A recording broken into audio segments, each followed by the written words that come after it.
very special guest because we're going to squeeze out the juices of tips and gossips from our special guest tonight.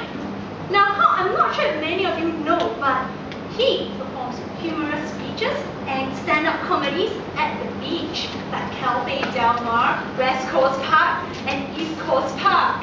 And more importantly, he is also an MC for outdoor events, carnivals, and he aspires to have a sense of humor, just like Russell Peter, Gary Wee. No, I'll take it back, he doesn't have a sense of humor. He aspires to one day be someone famous and have many hits in YouTube. So ladies and gentlemen, let's put our hands together to welcome Ang Sukwa! Hi, welcome to the show today. Thank you for having me. Wow, so how did it all started? Well, it just happened many years ago. I was just a little boy in my diapers. I was running around the house and I accidentally swallowed a couple of coins. And it was amazing. I don't know how it happened. It must have been some cartoon or something like that. And I realized that it was actually a good point of humor. You know, it was something I could actually use. So I got up. I didn't cry or anything. I was really young. And I just went up to my mother, and there I delivered the punchline. I said, "Mom, if somebody swallows coins, will he die?" Unfortunately, she didn't take it. She didn't really get the point there. She was shaking me so hard that my coins went deeper into my stomach.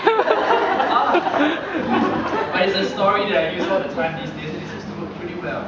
Oh, I see. So I think what makes Suki different from all the stand-up comedians is that he uses a lot of storytelling. So tell us, how can we spice up stories with humor?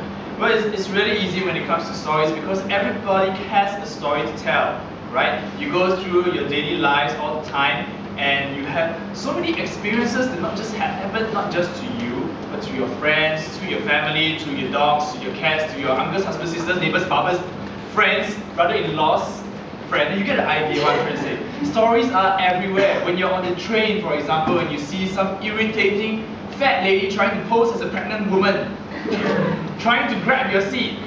Or when you're at the canteen and you're trying to get your food and the person in front of you is taking forever to order. Oh, this just happened to me today. Let me tell you, okay? What is more stupid than a dumb blonde?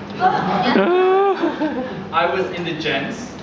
I was trying to get my makeup done, and there was 2 stalls were taken, and these 2 gentlemen seemed to want to let the whole world know what was going on in there. So this guy was going, "Wow, I think I got diarrhea." Oh, okay, Well, but you see, stories come from every part of your life. Yes, and they do come in the weirdest possible place.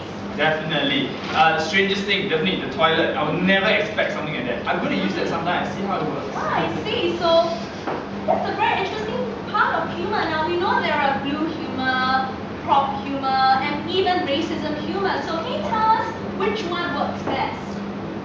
I don't think there is a one-size-fits-all solution when it comes to humor. Everybody has a certain style. Mr. PVSG over there, you know, he has a very unique style where he tries to tell us a little bit about his country and culture to all of us.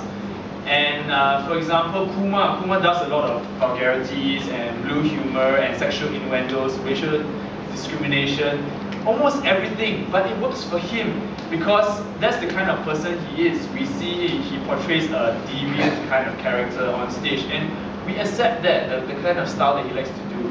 So all I can say is, just go out there, try all kinds of humor that you can, and see what works for you best. Mine works at the beach.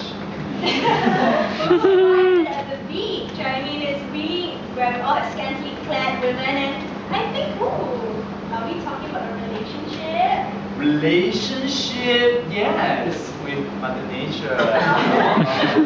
She's such a hot mama. Yeah, but no. I like the beach best because it's a time when people are comfortable in their own skin. They're soaking up the sun, the sand, the sea, the beauties, and the women. Yes. And for the ladies, they're soaking up the guys. So it's a perfect environment for people have already lost their inhibitions.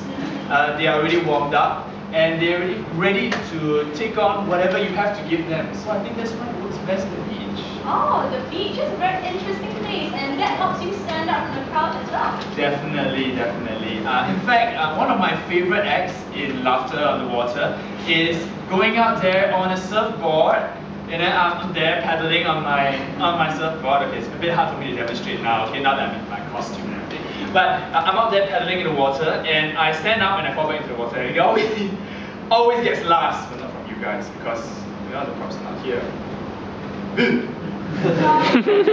Relax, don't worry. I'm sure everyone at home loves you.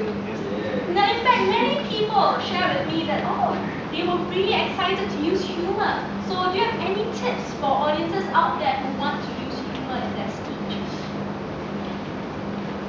I think my tip, this is just a personal opinion of mine, is to keep it clean. Because I find it, I just don't like it when people feel that they have to resort to vulgarities and sexual innuendo to make a point or make people laugh. There's so many other things you can do to have fun, playing with words or making fun of your friends, But I just think that when you have to go dirty, it restricts channels that you can go onto, especially in a place like Singapore. You can never get on TV unless you're Kuma. But yeah, my advice would be try your best to keep it clean, Work those creative juices that you have there.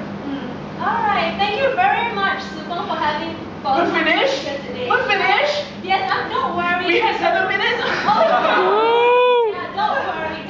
We will definitely have more interviews coming up with Supong because he is definitely hot in demand. Thank you very much, Supong, for joining us today. Don't miss it. And I hope everyone has taken a tip or two on how to create humor in your speech. So join us next time and tonight with Barbie.